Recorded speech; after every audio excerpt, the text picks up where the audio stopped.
प्रिय विद्यार्थियों, आप सभी का लाइव क्लास में स्वागत है और आपको मेरी तरफ से तहे दिल से नमस्कार, सुप्रभात, जय श्री कृष्णा, राधे राधे।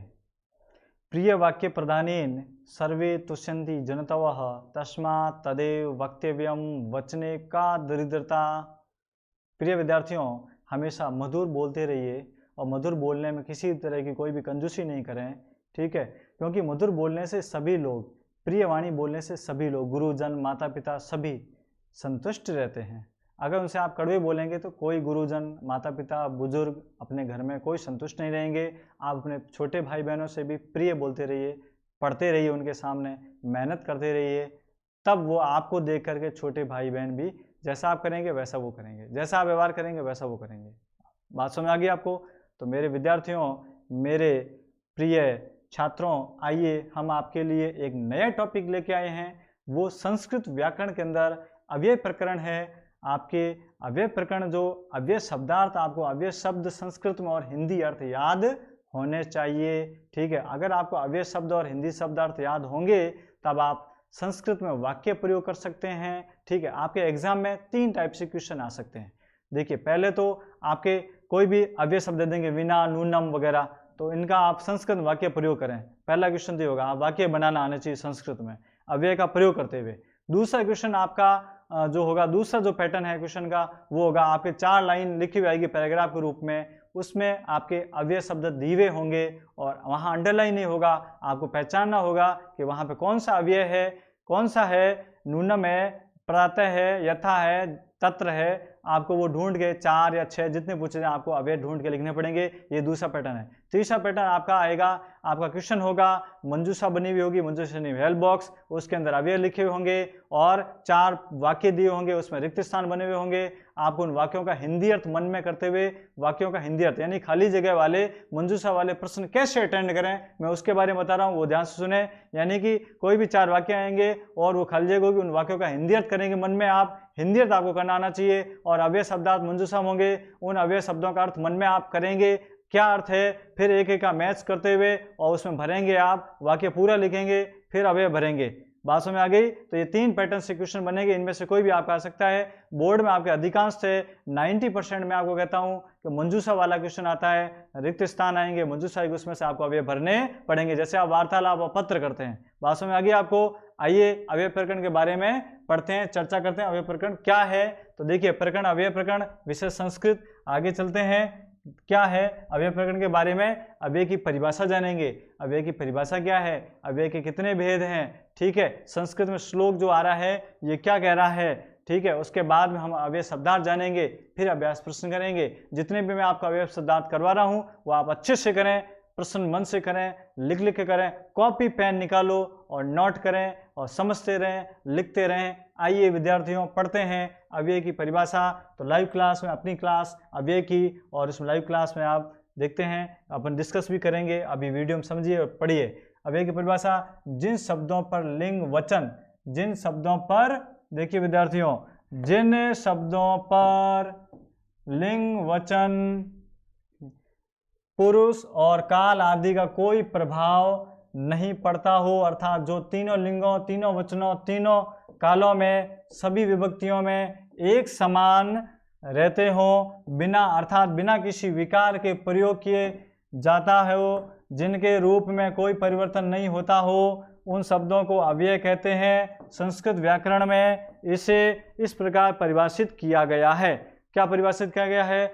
सदृशम त्रिषु लिंगेषु, सदृशम त्रिषु लिंगेषु, सर्वासु च विभक्तिषु, सर्वासु च विभक्तिषु, वचनेषु च सर्वेषु यन्वेति तद अव्ययम। देखिए बच्चों, ये कह रहा है तीनों लिंगों में और सभी विभक्तियों में, सभी वचनों में, ठीक है ना, यानी कि कोई किसी भी तरह का परिवर्तन नहीं हो, ठीक है? लिंग, वचन, पुरुष, काल आदि कोई भी प्रभाव नहीं हो, तीनों लिंगों, वचनों, तीनों कालों, सभी विभक्तियों में एक समान रहें, एक समान रहें, बराबर हैं, किसी भी तरह का कोई भी परिवर्तन नहीं हो, उसे हम अव्यय शब्द कहते हैं, अव्यय कहते हैं, ठीक है ना? आगे बढ़ते हैं, आगे क्या है? अर्थात अव्यय शब्द वह है अर्थात अव्यय शब्द वह है जो कि तीनों लिंगों पुल्लिंग, स्त्रीलिंग और नपुंसकलिंग, संस्कृत में 3 लिंग होते हैं विद्यार्थियों, और प्रथमा विभक्ति आदि सभी विभक्तियों में और तीनों वचनों में, एक वचन, द्विवचन, बहुवचन, संस्कृत में 3 वचन होते हैं। इन सभी वचनों में समान रूप से प्रयुक्त होते हैं तथा जिनमें कोई परिवर्तन नहीं करना पड़ता हो वो अव्यय शब्द कहते हैं, उनको अव्यय शब्द कहा जाता है। ठीक है, अव्यय के भेद बच्चों क्या है? अव्यय के 5 भेद हैं बच्चों। कितने भेद हैं? 5। पहला है क्रिया विशेषण, दूसरा संबंध बोधक, तीसरा समुच्चय बोधक, ठीक है, चौथा है विस्मयादि बोधक, 5वां है उपसर्ग संबंधित अव्यय। अव्यय शब्द संस्कृत में अनेक हैं बच्चों, अव्यय शब्द संस्कृत में भंडार है, बहुत सारे हैं, अनेक हैं, ठीक है, परंतु यहाँ पाठ्यक्रम में निर्धारित अव्यय शब्द अर्थ प्रयोग दिए गए हैं जो इस प्रकार हैं। पाठ्यक्रम में जो आपके निर्धारित हैं वो आपके अव्यय शब्द जो दिए गए हैं उनका वाक्य प्रयोग में आपको समझाऊंगा, अर्थ समझाऊंगा, ठीक है, उनका वाक्य प्रयोग कैसे करना वो चीज। तो आइए जानते हैं क्या है। देखिए भाई साहब, ये आपकी टेबल है, ये अव्यय है, अव्यय का अर्थ है चैंपियंस। देखिए अव्यय का हिंदी अर्थ, अव्यय के वाक्य प्रयोग चैंपियंस। अच्छी तरह से मन से समझे शुक्ला सर के साथ। आइए देखते हैं क्या है अव्ययम अर्थ। उदाहरणम अपि, अपि बच्चों, अपि आपका अव्यय है, अपि। बी, अपि का अर्थ है भी, ठीक है। फिर अहम अपि ग्रामम गच्छति, अहम अपि ग्रामम गच्छति, तो यहाँ आपका अव्यय कहाँ आ रहा है? अपि आ रहा है आपका, यहाँ पे ये अपि आ रहा है बच्चों, ये अपि अव्यय है, यहाँ पे अपि अव्यय है। आपका वाक्य आएगा, आपको अव्यय ढूंढना है, ठीक है। अगर आपका वाक्य नहीं आ रहा तो आपका वाक्य प्रयोग करना है। अपि का वाक्य बनाओ, अहम अपि ग्रामम गच्छति, आपका ये वाक्य प्रयोग हो गया। इसी तरह दूसरा इति यानी ऐसा, इति यानी ऐसा। दिलीपः इति राजेंद्रः, तो इस वाक्य में आपका इति आपका अव्यय है, यहाँ पे आपका इति आपका अव्यय है, तो इति आपका ये अव्यय रहा, ठीक है, यानी ऐसा। फिर आपका तीसरा है इव, इव यानी के समान, इव यानी बच्चों के समान। पश्यम्यु पिनाकिनम, ठीक है, पश्यम्यु पिनाकिनम, पिनाकिनम का मतलब बच्चों यहाँ शिव, ठीक है ना, शिव के समान या शिव जैसा देख रहा हूं। तो देखिए यहाँ पे इव जो है ये बच्चों, इव ये अव्यय है, इव का अर्थ के समान और जैसा। उच्चई, उच्चई यानी देखो उच्चई, उच्चई यानी देखिए अपि इति इव उच्चई, उच्चई ऊंची, ऊंची आवाज से, ठीक है। तो यहाँ पर उच्चई, उच्चई यानी उच्चई पर्वताः सन्ति, उच्चई पर्वताः सन्ति, ठीक है। तो यहाँ पर उच्चई हो गया, ऊंचे ऊंचे पर्वत हैं, ठीक है। उच्चई सिंह गर्जति, ऊंची आवाज से शेर गरजता है, ऐसे वाक्य प्रयोग कर सकते हैं। तो यहाँ पर उच्चई अव्यय है। फिर नेक्स्ट है नूनम, निश्चय ही अवश्य, नूनम का अर्थ है निश्चय ही अवश्य। नूनम यानी सह, नूनम सह सत्यम वदति, तो नूनम या अव्यय है, यानी कि निश्चय ही वह सत्य बोलता है, निश्चय ही वह सत्य बोलता है, निश्चय ही नूनम। पूरा अगला है, पूरा यानी पहले, प्राचीन, पहले प्राचीन, पूरा पहले प्राचीन। पुरा शुक्रम उपाश्रय, पुरा शुक्रम उपास्थाय, तो बच्चों देखो ये आपका अव्यय है पुरा, बात समझ आ गई। इसी तरह अगला है माँ, माँ का अर्थ होता है मत, नहीं मत कर देना, माँ का अर्थ होता है मत, ठीक है। अनर्थम मावद, अलिकम मावद, ठीक है। यहाँ पर क्या है? पापे रति माँ वृथा, तो माँ आपका अव्यय प्रयोग हुआ है, माँ यानी मत, ठीक है।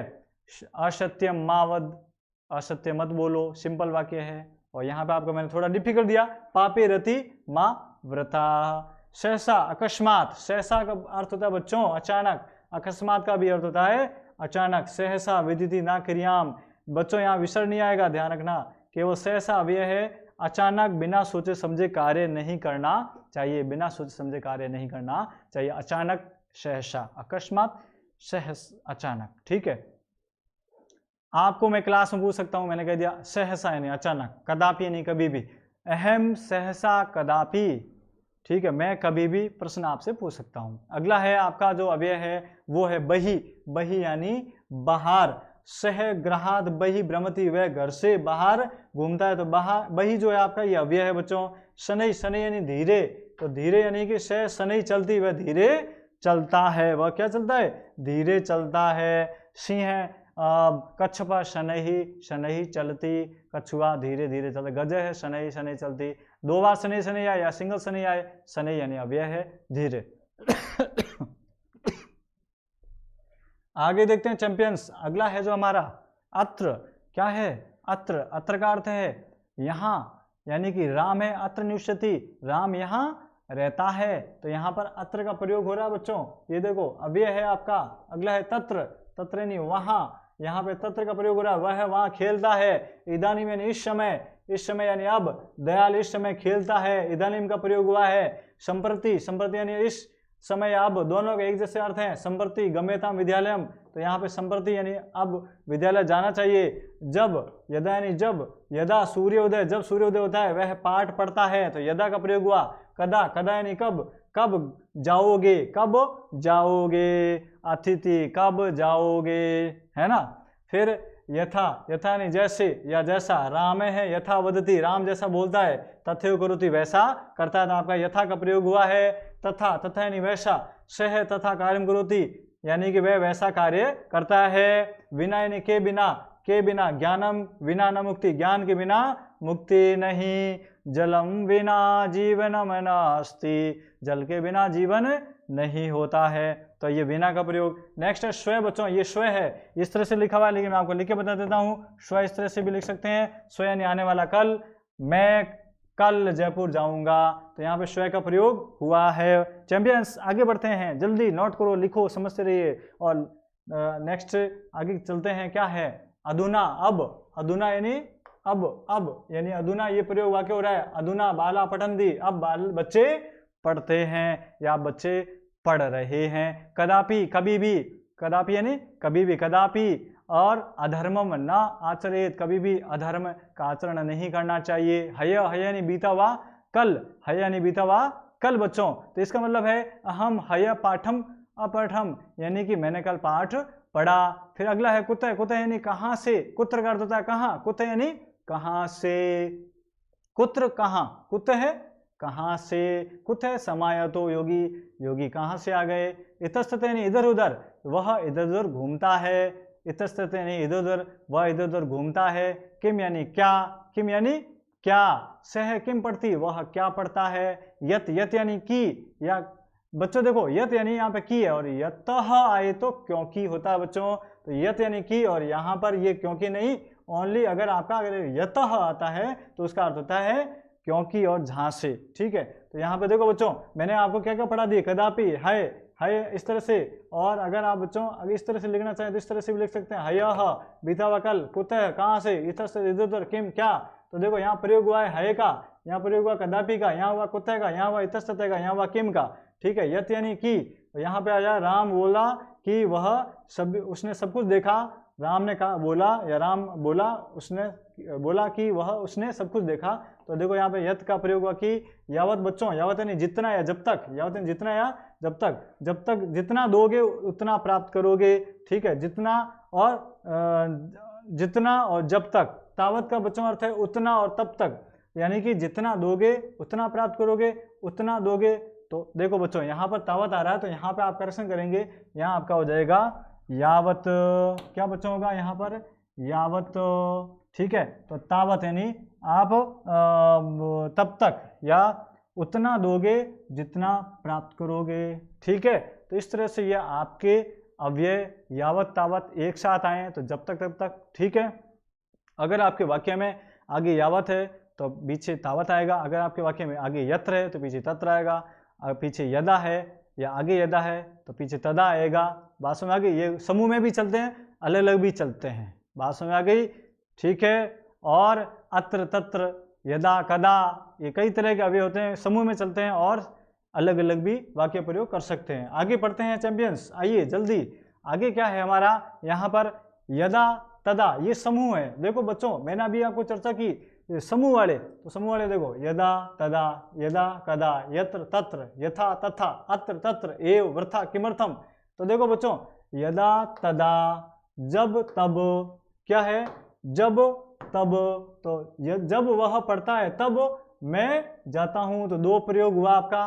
अगला है यदा कदा, जब कभी नेता रहे, जब कभी क्षेत्र में आते हैं, यानी कि यहाँ पे अपने एरिया में घूमने आते हैं, नेता कभी कभार आते हैं, तो नेता रहे यदा कदा का प्रयोग हुआ, ये अव्यय है। फिर बच्चों देखिए यत्र तत्र, यत्र तत्र का अर्थ है जहां वहां, वह जहां जाता है, ठीक है, वहां ही कलह होता है, मतलब वह जहां भी जाता है वहां कलह हो जाता है, कलह होता है, ठीक है। यथा तथा, जैसे वैसे, जैसा जल बरसता है वैसा ही पेड़ पौधे होते हैं, पौधे होते हैं, तो यथा का प्रयोग हुआ, तथा का प्रयोग हुआ। अत्र तत्र, यहाँ वहाँ, वह यहाँ पढ़ता है, वहाँ राम खेलता है, तो अत्र तत्र का प्रयोग हुआ।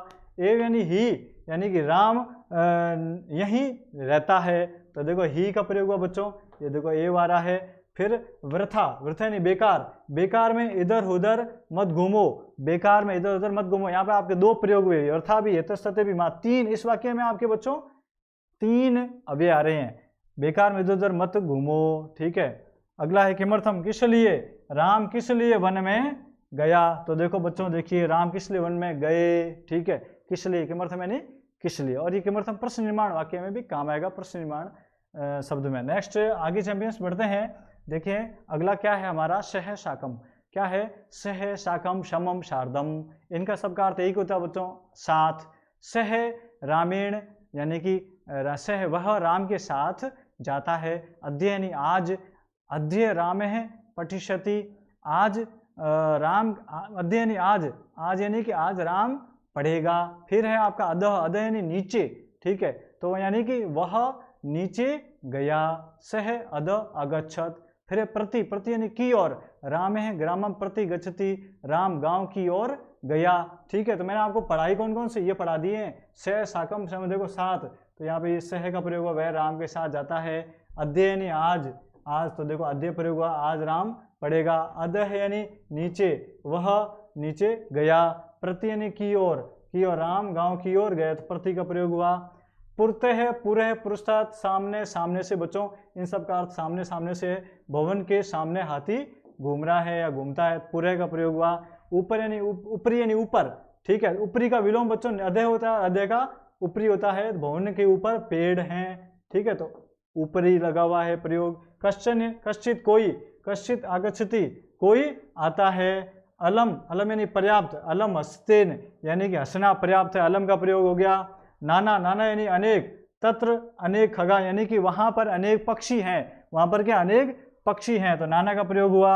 और अन्यत्र, अन्यत्र यानी दूसरी जगह, राम दूसरी जगह गया, राम क्या गया, दूसरी जगह चला गया। तो इस तरह से ये आपके शब्दार्थ हैं। शब्द संस्कृत में आपको याद होने चाहिए, ठीक है, फिर हिंदी उनकी आनी चाहिए, और कैसे भी एग्जाम आ सकते हैं, हिंदी की संस्कृत पूछी जा सकती है और संस्कृत हिंदी पूछी जा सकती है, वाक्य प्रयोग पूछे जा सकते हैं, और वाक्य आएंगे तो उसमें अव्यय ढूंढो, तो अव्यय ढूंढने पड़ेंगे, और फिर बाद में रिक्त स्थान यानी मुंजो से शब्द भरो, वो भी आपको करने पड़ेंगे। तो अभी आप यहीं तक पढ़ें और समझें, आगे मैं आपको अभ्यास प्रश्न करवाऊंगा। धन्यवाद।